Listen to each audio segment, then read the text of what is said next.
근데 내가 보기에는 오늘 경기 전체적으로 펩이 조금 말린 느낌은 없잖아 있었던 것 같아. 어떤 부분에서 그랬냐면은 노팅엄이 수비를 단단하게 하면서 이 빠르게 올라오는 느낌이 되게 좋은 팀이잖아요. 그러다 보니까 펩이 3-2-4 시스템, 포드는 올려보내고 실바 올려보내고 니코 곤살레스, 그 옆에 누네스가 인버티드로 들어와서 후사노프, 디아스, 그바라디올, 백스리가 이루는 이 3-2-4 시스템을 썼잖아요. 근데 이 상황에서 이 3-2-4-1로도 노팅엄의 단단한 수비를 못 뚫으니까 결국에는 해결책이 있기는 하잖아요. 상대 이렇게 단단하게 막았으면은 뒤에서 올려보내면 돼요. 이게 결국에는 수적으로 해결하는 방법이죠. 뭐 그바르디올이 됐든 뭐 후사노프가 됐든 이런 식으로 한쪽 스토퍼가 올라가서 해당 공간에 선수 하나 숫자를 추가하는 거, 이게 결국 방법이 될 수밖에 없는데 이날 경기에서는 펩이 이거를 되게 조심했어요. 뭐 어쩔 수 없는 부분은 있죠. 왜냐면은 이렇게 올라가면은 공격은 당연히 뭔가 추가가 되겠지만 상대가 역습으로 올라오는 거에 대한 리스크, 이게 추가적으로 생기잖아요. 펩이 이거를 의식했던 건지 이날은 이 한쪽 스토퍼의 공격 가담이 많이 안 나왔습니다.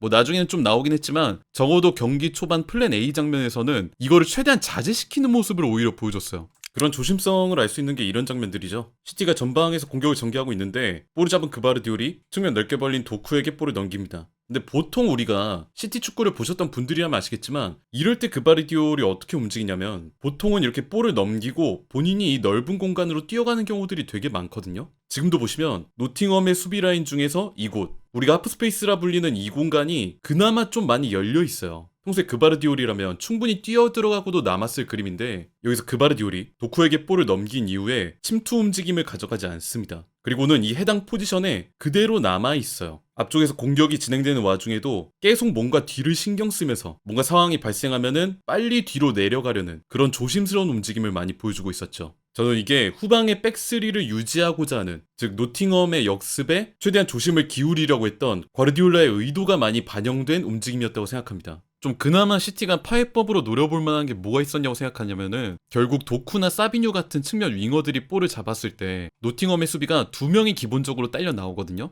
협력 수비가 나와요. 그럼 이렇게 2대1 협력 수비가 강제되는 시스템에서는 어쨌든 하프스페이스에 대한 빈틈이 생길 수가 있거든요. 그 틈을 포든이 침투하든 아니면 오른쪽에선 실바가 침투하거나 아니면 전반전 장면처럼 실바가 오른쪽으로 빠지고 사비뉴가 오히려 침투하든지 이런 그림들이 나올 수가 있는데 이 하프스페이스 침투가 뭐 침투하는 선수들도 그렇고 그리고 결정적으로 이걸 잡았을 때 침투하는 선수가 있어도 넘겨주는 그림, 왼쪽에선 포든, 뭐 오른쪽에서 사비뉴, 이 그림 자체가 많이 안 나온 게 너무 아쉽다.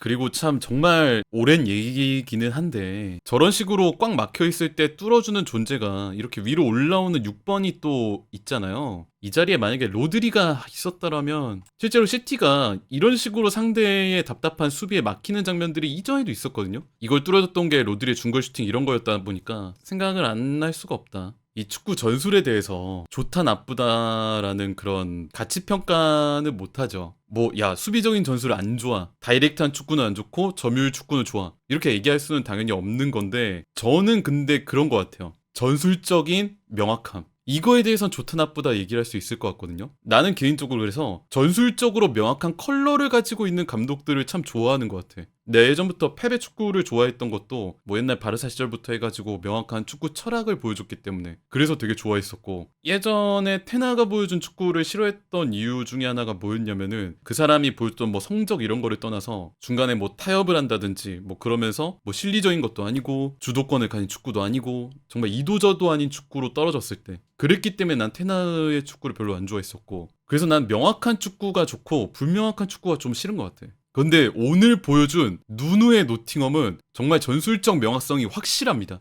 확실해요.